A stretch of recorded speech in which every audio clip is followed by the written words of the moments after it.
আপনি নিজে ঢাকা বিশ্ববিদ্যালয়ের ছাত্র দলের নেতা ছিলেন দীর্ঘদিন, আপনি বিশ্ববিদ্যালয় ওই পরিমণ্ডলে আপনার পুরো জীবনটা কাটলো, মানে বসবাসের সূত্রে আপনি সেখানে থাকেন। ফলে এই যে শিক্ষার্থী সংসদ দুটো হলো, দুটোই নানা কারণে আলোচিত, জাহাঙ্গীরনগর এবং ঢাকা বিশ্ববিদ্যালয়, কিন্তু দুটোতে একটা বিষয় কমন হচ্ছে যে ছাত্র শিবিরের ব্যাপক উত্থান।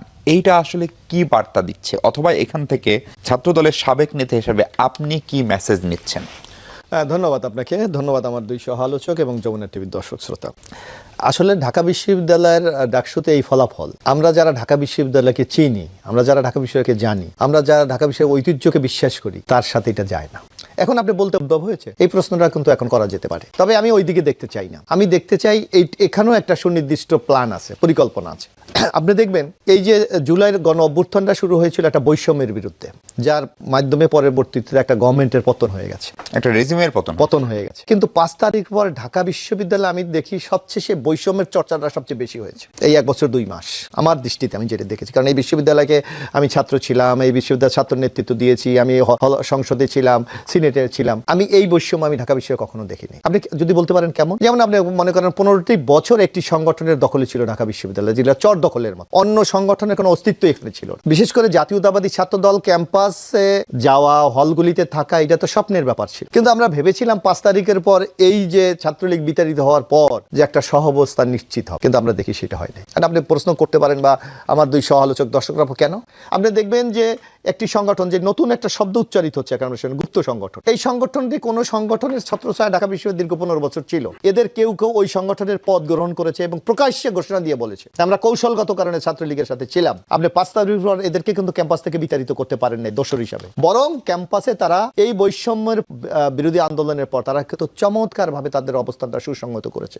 আর এর পৃষ্ঠপোষক ছিলেন ঢাকা বিশ্ববিদ্যালয়ের প্রশাসন। আপনি প্রশ্ন করতে পারেন কিভাবে? আপনি দেখবেন, আমরা দেখি ইদানিং বিশ্ববিদ্যালয়ের প্রশাসনের বক্তব্য আমরা কিছু কিছু লক্ষ্য করি। আপনি দেখবেন যে এই 5 তারিখের পর বিশ্ববিদ্যালয়ের সামগ্রিক ব্যবস্থাপনার ক্ষেত্রে বিশ্ববিদ্যালয় কর্তৃপক্ষ কিছু আর্থিক সহায়তা করেছে, হলগুলিকে সহাবস্থান পরিবেশ ফিরিয়ে আনার জন্য তারা কিছু কাজকর্ম করেছে।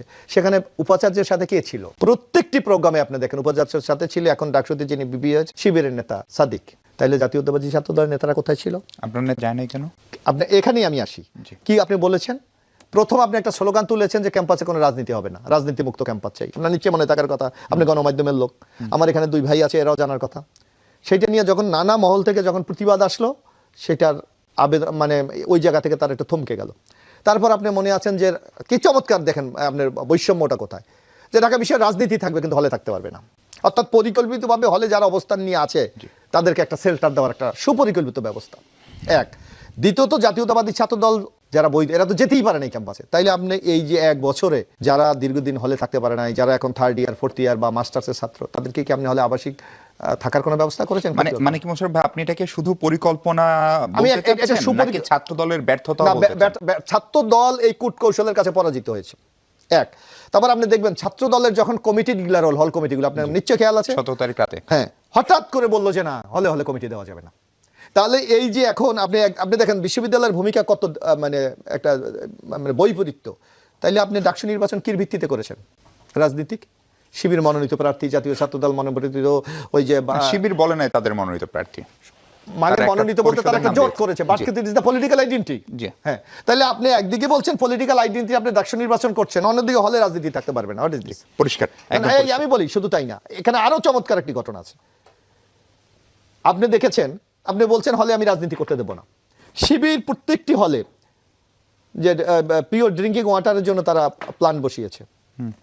উদ্বোধন করেছে কে? উদ্বোধন কে করেছে? হলের প্রভোস্ট? নো, উপাচার্য করেছে। তাইলে আপনি পলিটিক্যাল অ্যাক্টিভিটিসকে আপনি পৃষ্ঠপোষকতা করেন নাই? এগুলো কল্যাণমুখী কাজ, কিন্তু নামটা কার? ইন দ্য নেম অফ ছাত্র শিবির। একই রকম উদ্যোগ ছাত্র দল নেয়নি কেন? ছাত্রলীগ তো আপনি ওই যে একই হলে পলিটিক্স হবে না? তার মানে ছাত্র শিবিরের কৌশলের কাছে ছাত্র দল পরাজিত, এবং এর সাথে জড়িত ছিল ঢাকা বিশ্ববিদ্যালয় প্রশাসন।